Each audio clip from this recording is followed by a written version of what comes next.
આગામી તારીખ 27મી ફેબ્રુઆરીએ દેશભરમાં રિલીઝ થનારા ફિલ્મ યાદવજી કી લવ સ્ટોરીના વિરોધમાં સુરત કલેક્ટરને આવેદનપત્ર આપવામાં આવ્યું હતું.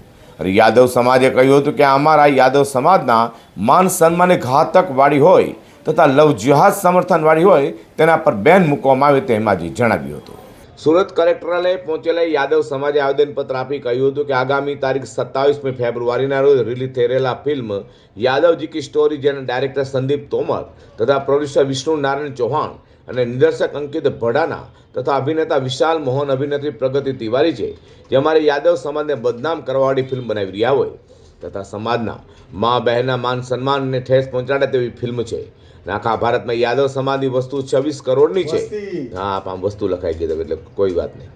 આખા ભારતમાં યાદવ સમાજની વસ્તી 26 કરોડની છે અને અમારા સમાજની એક અલગ ઓળખાણ છે અને જણાવ્યું હતું કે અમારું સમાજ દેશહિતમાં, સમાજહિતમાં અગ્રસ્થાન ધરાવે છે, દેશની રક્ષામાં પણ અગ્રસ્થાન ધરાવે છે. આ મૂવી માત્ર ને માત્ર અમારા સમાજને નીચા બતાવવા કૃત્ય કરી રહ્યા છે, જે બરાબર નથી. અને સદર ફિલ્મ એક સમાજથી બીજા સમાજને લડાવવાનું કામ કરે છે અને સમાજમાં ભાગલા પણ પાડે છે. તો પહેલાં ફિલ્મો બનતી તેમાં કોઈ સમાજને ટાર્ગેટ કરવામાં આવતા નહોતા. આજે ઘણી એવી ફિલ્મોનું નિર્માણ થઈ રહ્યું છે જેમાં દરેક સમાજને મોટું નુકસાન થઈ રહ્યું છે. જો ફિલ્મ કાલ્પનિક હોય તો કોઈ સમાજનું નામ શું કામ ફિલ્મ સાથે જોડવા જોઈએ? આ ફિલ્મ યાદવ સમાજે માત્ર નીચા પાડવા યાદવનું નામ જોડાયું હોવાનું આક્ષેપ આવેદનપત્રમાં આજે કરવામાં આવ્યો છે. મારું નામ રામમૂર્તિ યાદવ, શ્રી યાદવ આહિર સમાજ સેવા ટ્રસ્ટના મહામંત્રી. અમે તારીખ 27 તારીખે એક મૂવી રિલીઝ થવાની છે, યાદવજીની લવ સ્ટોરી. એ ફિલ્મના એ મૂવીના વિરોધમાં અમે અહીંયા આવેદનપત્ર આપવામાં આવેલા.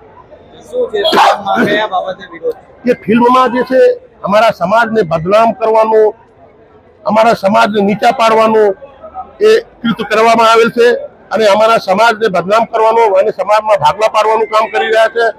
પિક્ચર બનાવવા અમને કોઈ વાંધો નથી, પણ એક વિશેષ જાતને તમે ટાર્ગેટ કરીને જો આ પિક્ચરમાં દર્શાવવામાં આવેલા એની સામે અમારો વાંધો છે.